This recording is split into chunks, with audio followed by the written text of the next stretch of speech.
Cordial saludo, mi nombre es Enzo Pertús, vivo en Barranca Bermeja, Santander. Soy estudiante de Ingeniería Industrial de la UNAD. En este video vamos a socializar el diagnóstico del trabajo colaborativo 1 y los capítulos 2 y 3 de la unidad 1 del curso de legislación laboral, de acuerdo a mi rol como psicólogo.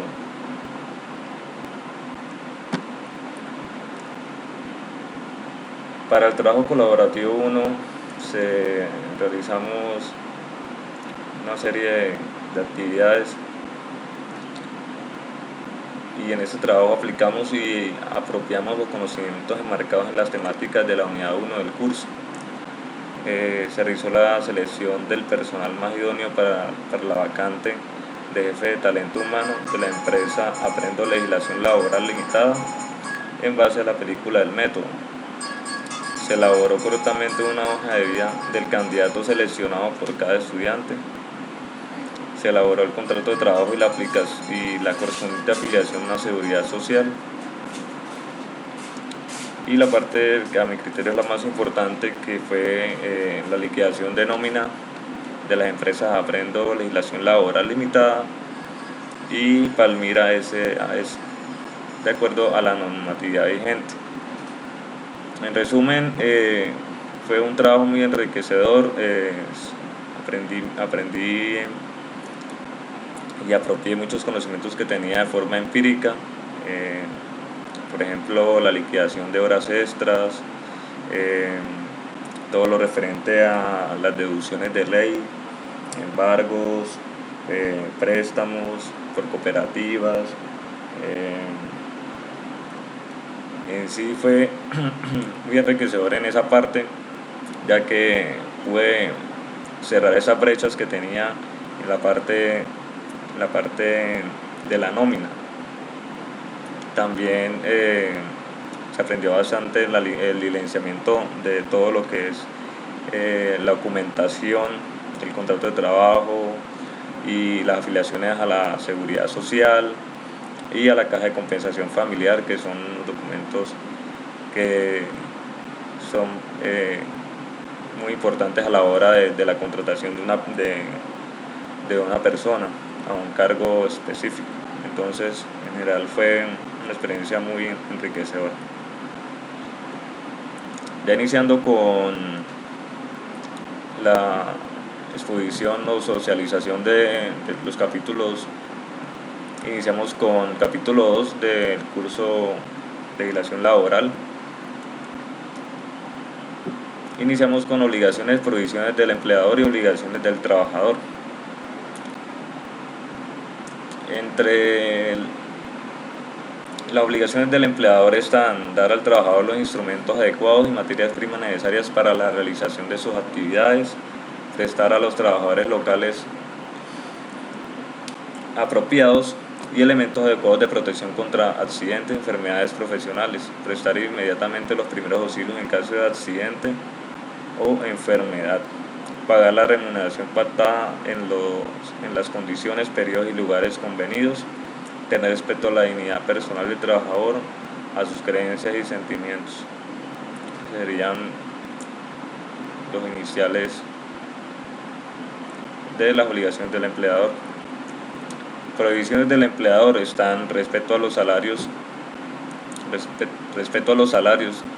Pueden hacerse deducciones, retenciones o compensación de acuerdo a los artículos del Código Sustantivo de Trabajo, obligar al trabajador a que compre mercancías o víveres en los almacenes que el empleador quiera, aceptar dinero del trabajador para que se le admita en el trabajo o por otro motivo que se refiera a las condiciones de esto.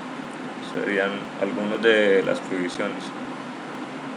Obligaciones del trabajador: acatar y cumplir las órdenes e instrucciones que de modo particular le impartan el empleador o sus representantes, no comunicar con terceros, salvo la autorización expresa, las informaciones que tenga sobre su trabajo, especialmente que sean de naturaleza reservada, conservar y restituir en buen estado los instrumentos y útiles que le hayan sido facilitados y las materias primas sobrantes, guardar rigurosamente especialmente la moral en las relaciones con sus superiores, compañeros.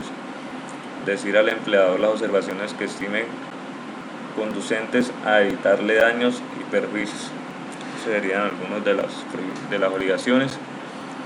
Y entre las prohibiciones del trabajo están sustraer de la fábrica, taller o establecimiento los útiles de trabajo y las materias primas o productos elaborados sin permiso del empleador, presentarse al trabajo en estado de embriaguez o bajo la influencia de narcóticos o drogas enervantes, conservar armas de cualquier clase en el sitio de trabajo, a excepción de las que con autorización legal pueden llevar los celadores.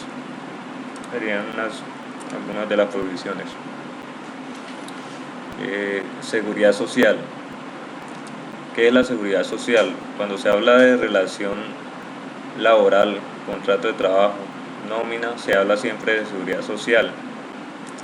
¿Pero qué es la seguridad social? Todo colombiano y en especial todo trabajador tiene derecho a que se le garantice la seguridad social integral, entendida esta como la cobertura en salud y los riesgos de invalidez, vejez y muerte, al igual que la cobertura en caso de accidentes de trabajo. Afiliación, aportes a la seguridad social. La seguridad social integral se compone de 3 elementos: salud, pensión y riesgos laborales. Todo empleador debe afiliar a sus empleados tanto al sistema de salud como al de pensión y riesgos. Entonces, para los aportes de seguridad social, a las partes les corresponde un porcentaje. Por ejemplo,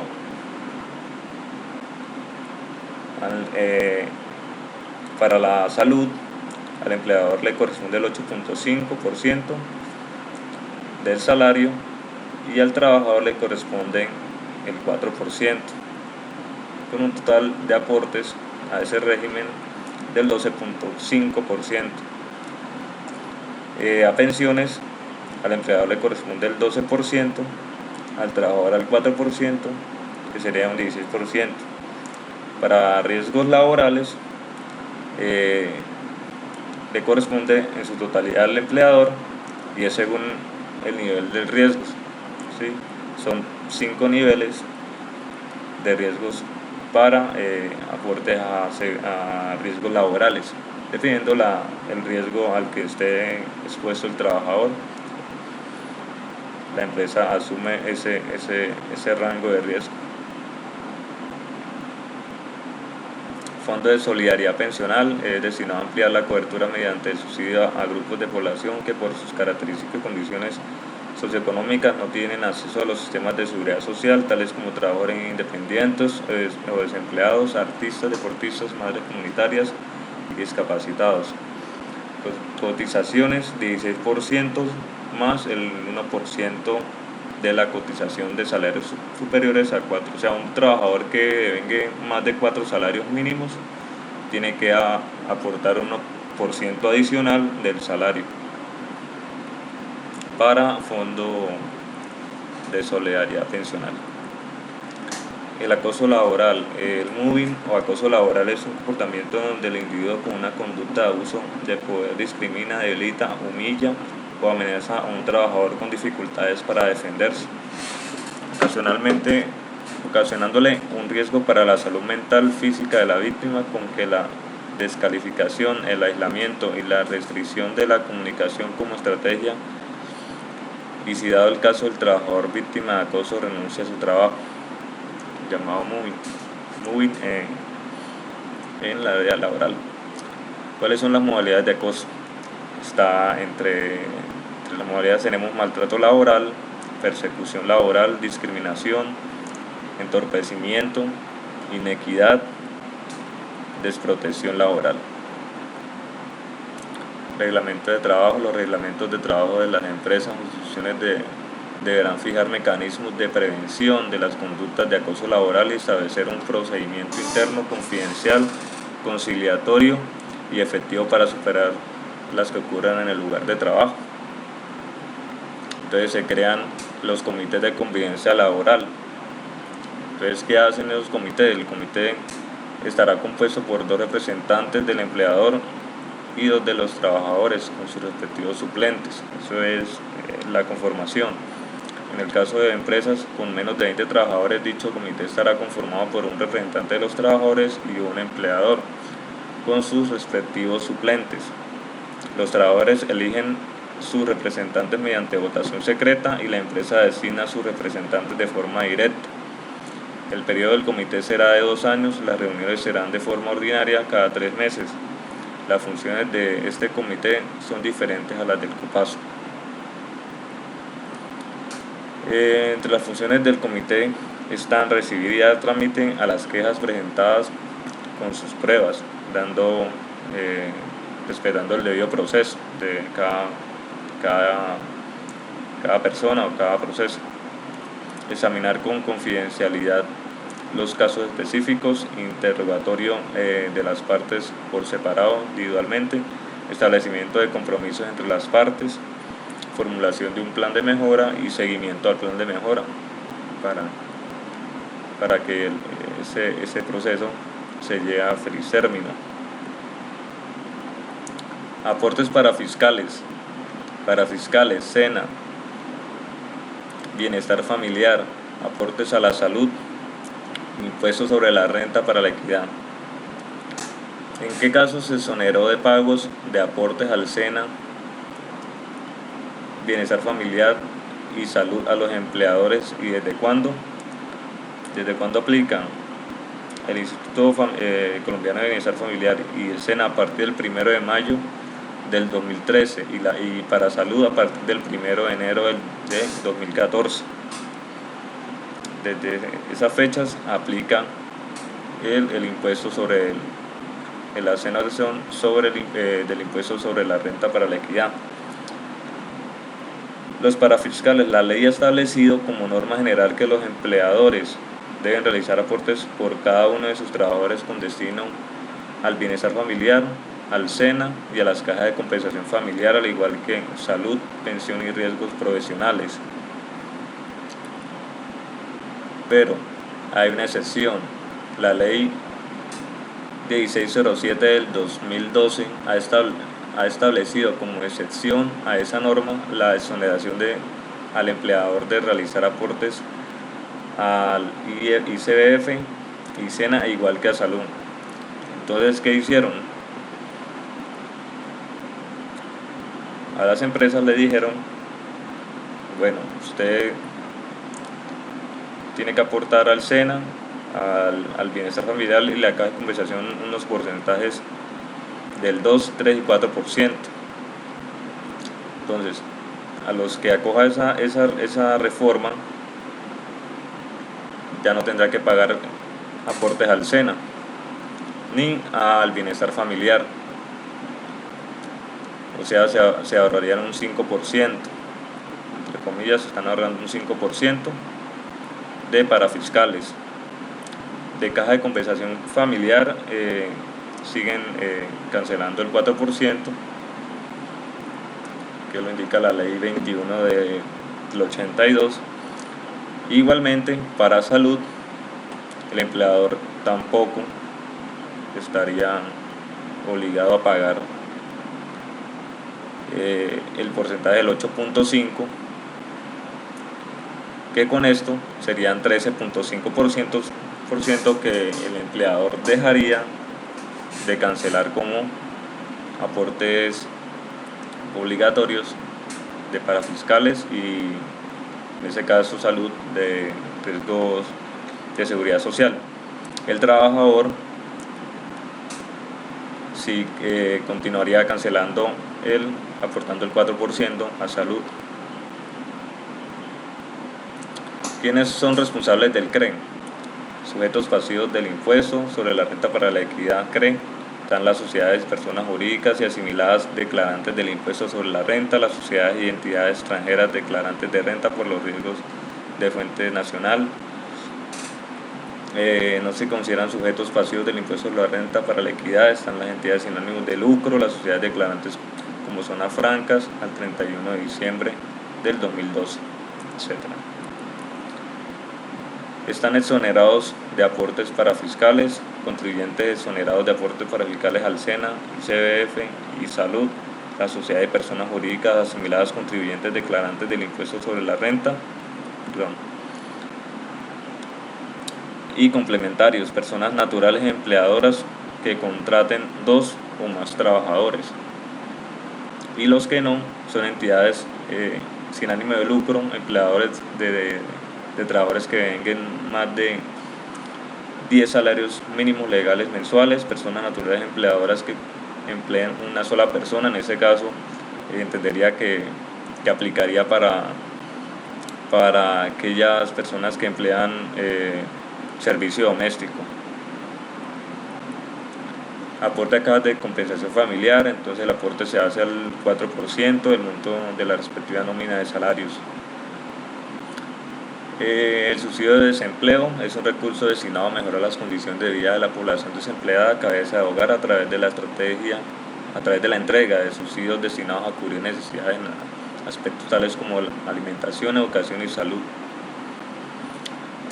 Los requisitos para obtener el subsidio están entre esos está ser trabajador independiente o informal, no afiliado a una caja de compensación familiar, tener conformado un hogar de 2 o más personas, contar con ingresos totales mensuales del hogar que no superen los 4 salarios legales vigentes. Prestaciones a cargo de las cajas. Está subsidio familiar, que es una prestación social que se cancela a los trabajadores beneficiarios en dinero, en especie y en servicios como programas sociales, educación, vivienda. Busca ayudar a sufragar en parte de las cargas económicas que representa el sostenimiento de una familia. No es salario ni se computa como base de liquidación de otras prestaciones. El aporte al SENA, como veíamos anteriormente, 2% del valor de la nómina mensual, de los pagos salariales.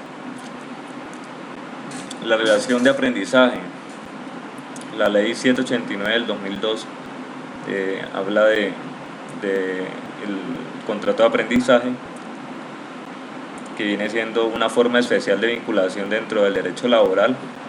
Viene siendo un contrato formativo, plazo no mayor a 2 años, quienes están obligados, todas las empresas privadas con cualquier tipo de actividad económica diferente a la construcción, que tienen 15 o más trabajadores, empresas industriales y comerciales del Estado, sociedades de economía mixta y del orden nacional, departamental, distrital.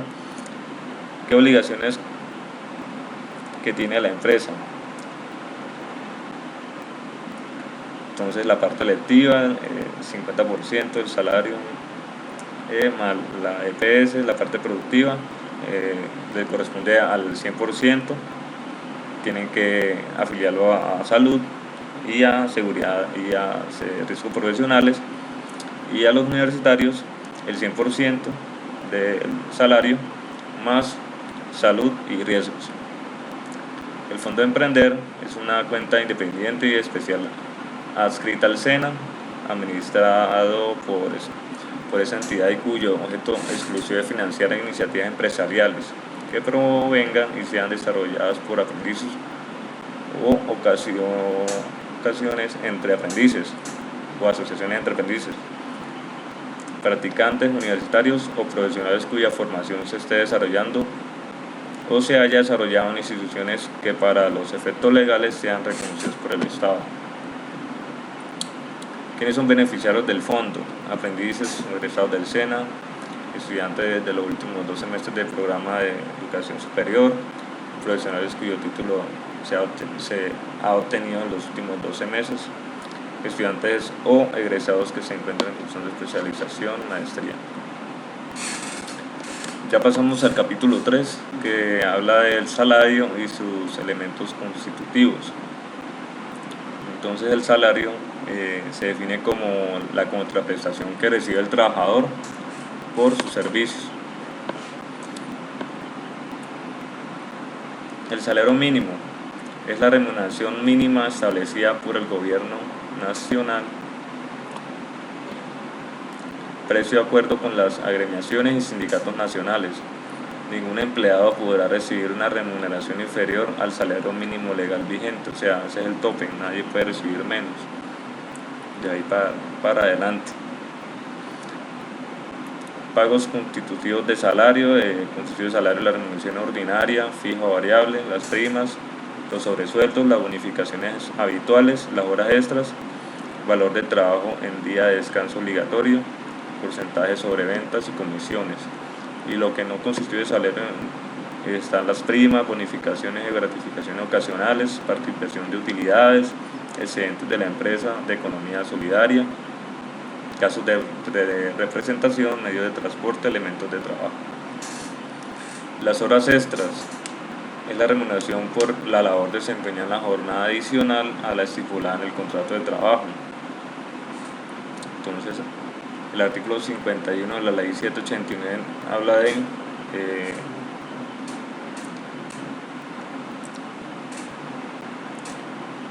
de la tiempo ordinario, que equivale al 1.25%,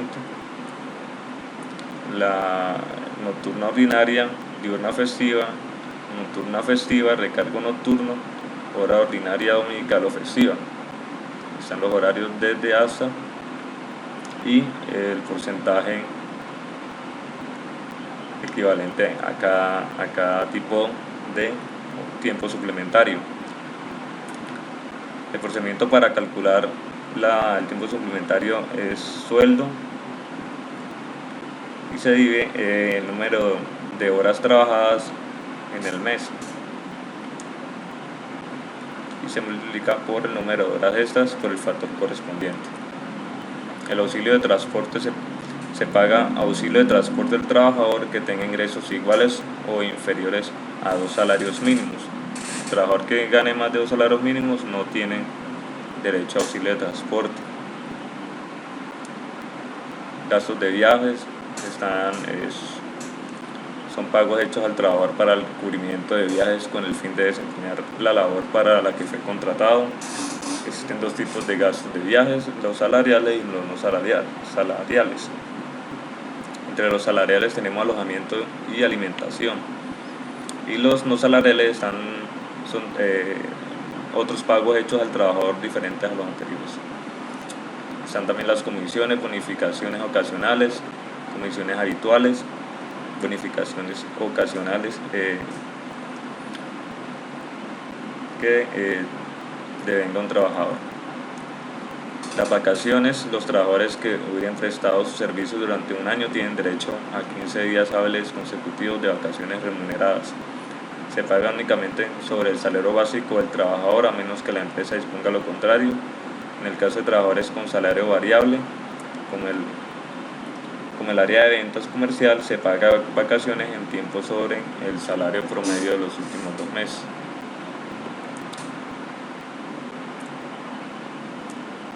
Las vacaciones en dinero es el pago que recibe el trabajador a cambio de no disfrutar sus vacaciones en tiempo. En dicho caso, el trabajador continúa recibiendo su salario normalmente y adicional a ese se le cancelarán sus vacaciones en dinero. Si no la disfrutan, se las tienen que consignar.